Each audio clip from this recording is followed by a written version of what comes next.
ની અંદર ફસાઈ અને પછી મારી સાથે છેતરપિંડી કરીને અત્યારે ફરાર થઈ ગયા છે। એમનું નામ ગોવિંદગીરી મહારાજ છે। બસ મને એમનાથી જ મતલબ છે। અરે ઓહો હો બાપુ, તમે હદ કરી હો। તમે પહેલાં આ બાપુના ફોટા જુઓ, તમે આ બાપુના ફોટા જુઓ, પછી હું આગળ તમને કહું।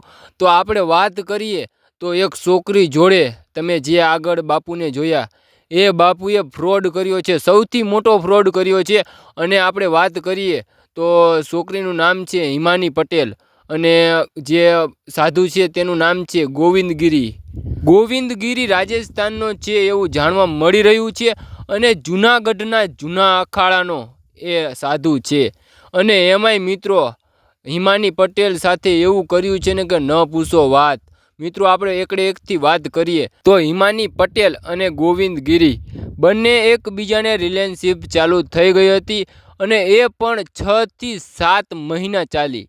અને મિત્રો એમાંય ગોવિંદગીરી છે ને, તેને ભગવો પહેરવેશ 6 કે 7 મહિના ઉતારી અને એ હિમાની પટેલ સાથે રહ્યો। અને એ પણ હિમાની પટેલના ખર્ચે 6-7 મહિના જ્યાં ફરવા જાય, જ્યાં જાય ત્યાં 6 મહિના લગી હિમાની પટેલે ખર્ચો કર્યો।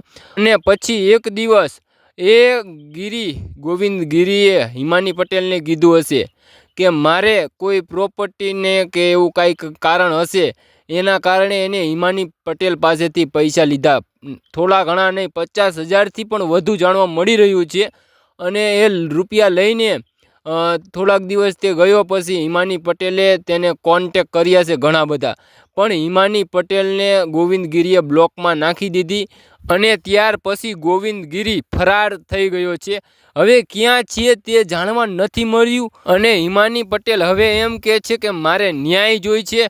અને હિમાની પટેલ એમ કહે છે કે મારી એક સાથે આવું આને નથી કર્યું, આવું બીજી છોકરીઓ સાથે પણ કર્યું છે, એવું પણ હિમાની પટેલનું કહેવું છે। અને હિમાની પટેલ સાથે સૌથી મોટો ફ્રોડ થયો કહેવાય। અને મિત્રો આપણે વાત કરીએ તો અમારી ચેનલની અંદર નવા આવ્યા હોય તો જરૂરથી એક સબસ્ક્રાઈબ કરી દો, અને લાઈક ન કરો ને તો ચાલશે, પણ કોમેન્ટની અંદર જય દ્વારકાધીશ જરૂરથી લખો યાર।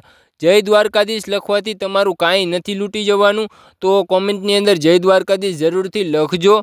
અને મિત્રો આપણાને બીજી જાણ મળશે તો હું તમને નવો વિડીયો બનાવીને કહેતો રહીશ। ત્યાં સુધી બધાને જય દ્વારકાધીશ।